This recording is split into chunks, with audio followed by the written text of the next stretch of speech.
राजनीति, जिसे लोकतंत्र का एक स्तंभ कहा जाता है, जिसे देश की व्यवस्थाओं के लिए लाया जाता है। राजनीति से देश की अर्थव्यवस्था में सुधार किया जाता है।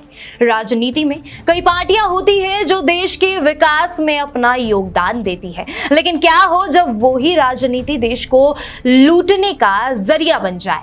लेकिन क्या हो जब देश की अर्थव्यवस्था को बिगाड़ने में राजनीति का सबसे बड़ा हाथ हो।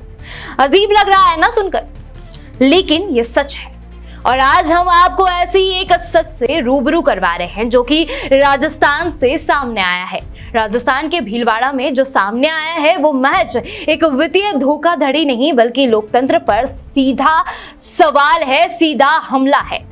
नेशनल सर्व समाज पार्टी नाम की एक ऐसी राजनीतिक पार्टी जिसने कभी चुनाव नहीं लड़ा, लेकिन 3 साल में 271 करोड़ का चंदा जरूर बटोर लिया, वो भी इस देश की राजनीतिक व्यवस्था के भीतर रहकर, टैक्स छूट का लिबास पहनकर। क्या ये देश की कर प्रणाली की विफलता है या ये जानबूझकर तैयार किया गया ऐसा राजनीतिक रक्षा कवच है जहां लूट, फरेब और काले धन की सफाई सब कुछ चंदा कहकर छुपा दी जाती है। भीलवाड़ा में जिस तरह आयकर विभाग की छापेमारी में खुलासा हुआ कि चंदा देने वालों से पैसे लेकर थोड़ी सी कमीशन काटकर वही रकम वापस कर दी जाती थी। ये कोई साधारण घोटाला नहीं है, बल्कि मनी लॉन्ड्रिंग का परिष्कृत मॉडल है।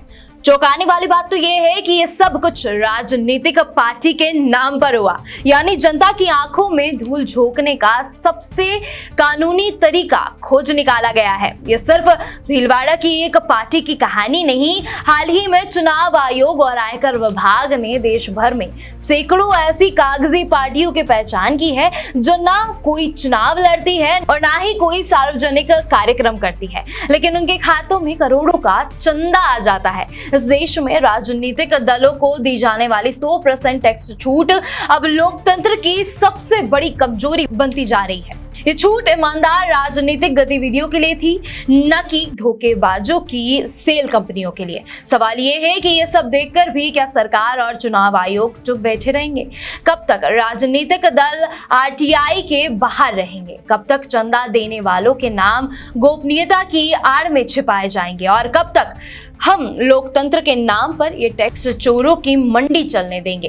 भीलवाड़ा की घटना सिर्फ एक चेतावनी नहीं, बल्कि ये लोकतंत्र के नाम पर होने वाली आर्थिक डकैती की सटीक तस्वीर है। और अगर अब भी सिस्टम नहीं जागा तो कल हर शहर में एक नई पार्टी खुलेगी जिसका चुनाव से कोई लेना देना नहीं होगा, लेकिन बैलेंस शीट में करोड़ों का खेल जरूर होगा।